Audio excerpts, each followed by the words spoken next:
வணக்கம். இந்த வீடியோல எத பத்தி பார்க்க போறோம் அப்படின்னா, நம்மை சுற்றியுள்ள பருப்பொருட்கள் அப்படின்ற பாடம் தான். இந்த பாடம் எங்க இருக்கு அப்படின்னு பார்த்தோம்னா, 6த் நியூ புக்கு அறிவியல்ல இருக்கு. First term book. நீங்க நம்ம சேனலுக்கு புதுசா வந்திருந்தீங்கன்னா, சேனல சப்ஸ்கிரைப் பண்ணிக்கோங்க. அண்ட் பெல் பட்டன ஆல்ல செட் பண்ணிக்கோங்க. அப்பதான் நான் போடுற வீடியோ உங்களுக்கு நோட்டிஃபிகேஷனா வரும். வீடியோவ ஸ்கிப் பண்ணாம முழுசா பாருங்க. 1வது கொஸ்டின். கனடா என்ற மேதை பருப்பொருளில் உள்ள சிறிய துகளை எப்படி அழைத்தார்? கனடா என்ற மேதை பருப்பொருளில் உள்ள சிறிய துகளை எப்படி அழைத்தார்? ஆன்சர் பரமாணு. 2வது கொஸ்டின். கிரேக்க மேதை டெமோக்ரட்டிஸ் பருப்பொருளின் சிறிய துகளை எப்படி அழைத்தார்? கிரேக்க மேதை டெமோக்ரட்டிஸ் பருப்பொருளின் சிறிய துகளை எப்படி அழைத்தார்? ஆன்சர் அட்டமாஸ். 3வது கொஸ்டின். பருப்பொருட்களின் 3 நிலைகள் என்ன? பருப்பொருட்களின் 3 நிலைகள் என்ன? ஆன்சர் பார்த்தோம் அப்படின்னா இவை அனைத்தும் தான் திண்மம், திரவம், வாயு. இந்த 3 நிலைகள் தான் பருப்பொருட்களின் 3 நிலைகள். 4வது கொஸ்டின் பாருங்க.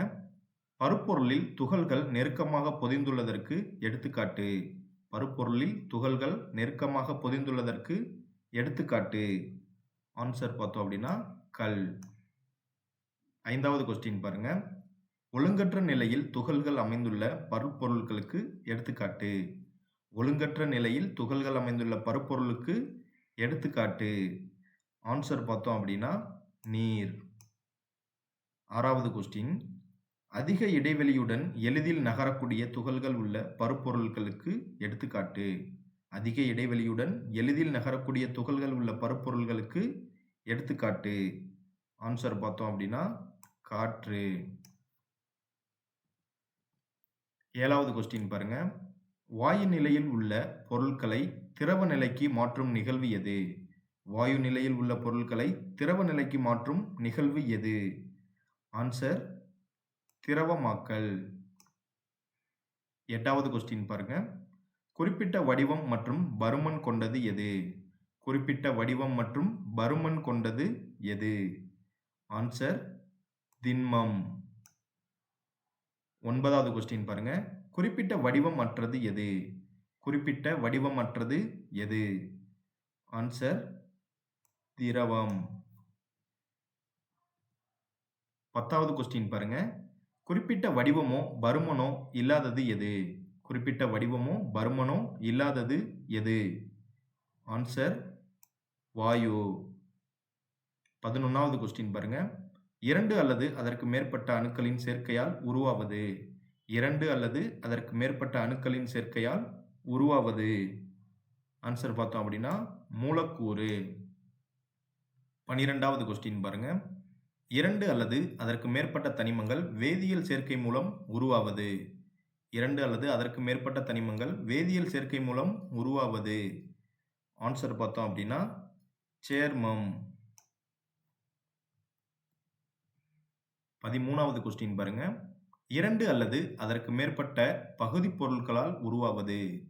2 அல்லது அதற்கு மேற்பட்ட பகுதிப் பொருட்களால் உருவாவது. ஆன்சர் பார்த்தோம் அப்படின்னா கலவை. 14வது கொஸ்டின் பாருங்க.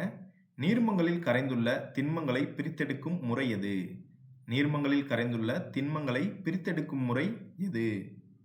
ஆன்சர் பார்த்தோம் அப்படின்னா கடைதல். 15வது கொஸ்டின் பாருங்க. திரவங்களில் கரையாத கனமான திடப்பொருளை பிரித்தெடுக்கும் முறை எது? திரவங்களில் கரையாத கனமான திடப்பொருளை பிரித்தெடுக்கும் முறை எது?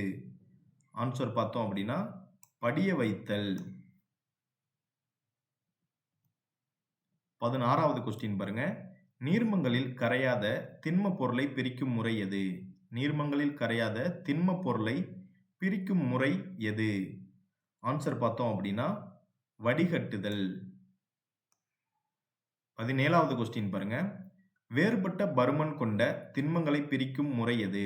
வேறுபட்ட பருமன் கொண்ட திண்மங்களை பிரிக்கும் முறை எது? ஆன்சர் பார்த்தோம் அப்படின்னா சலித்தல். 18வது கொஸ்டின் பாருங்க. துணி துவைக்கும் இயந்திரம் செயல்படும் முறை எது? துணி துவைக்கும் இயந்திரம் செயல்படும் முறை எது?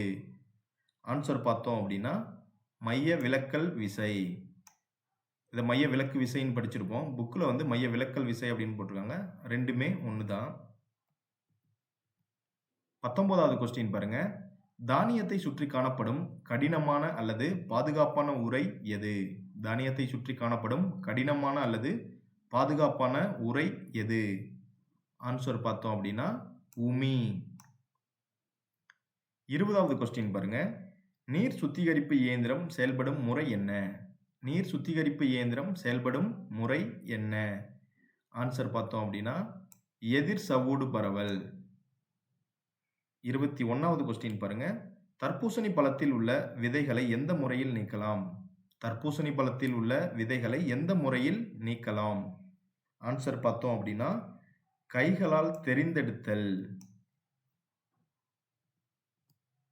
22வது கொஸ்டின் பாருங்க. தூற்றுதல் செயல் நிகழ்த்த மிக முக்கியமாக தேவைப்படுவது எது? தூற்றுதல் செயல் நிகழ்த்த மிக முக்கியமாக தேவைப்படுவது எது? ஆன்சர் பார்த்தோம் அப்படின்னா காற்று. 23வது கொஸ்டின் பாருங்க. கட்டுமானம் பணிகளில் மணலில் இருந்து சரளை கற்களை பிரிக்கும் முறை எது? கட்டுமானம் பணிகளில் மணலிலிருந்து சரளை கற்களை பிரிக்கும் முறை எது? ஆன்சர் பார்த்தோம் அப்படின்னா சலித்தல். 24வது கொஸ்டின் பாருங்க. திடப்பொருளை திரவத்திலிருந்து பிரித்தெடுக்கும் முறைக்கு என்ன பெயர்? திடப்பொருளை திரவத்திலிருந்து பிரித்தெடுக்கும் முறைக்கு என்ன பெயர்? ஆன்சர் பார்த்தோம் அப்படின்னா கடைதல். இந்த பாடத்தில் இருக்க ஒரு முக்கியமான 24 கொஸ்டின்ஸ் பார்த்துட்டோம். நெக்ஸ்ட் ஒரு வீடியோவில் அடுத்த பாடத்தை பற்றி பார்க்கலாம். தேங்க்யூ ஃபார் வாட்சிங்.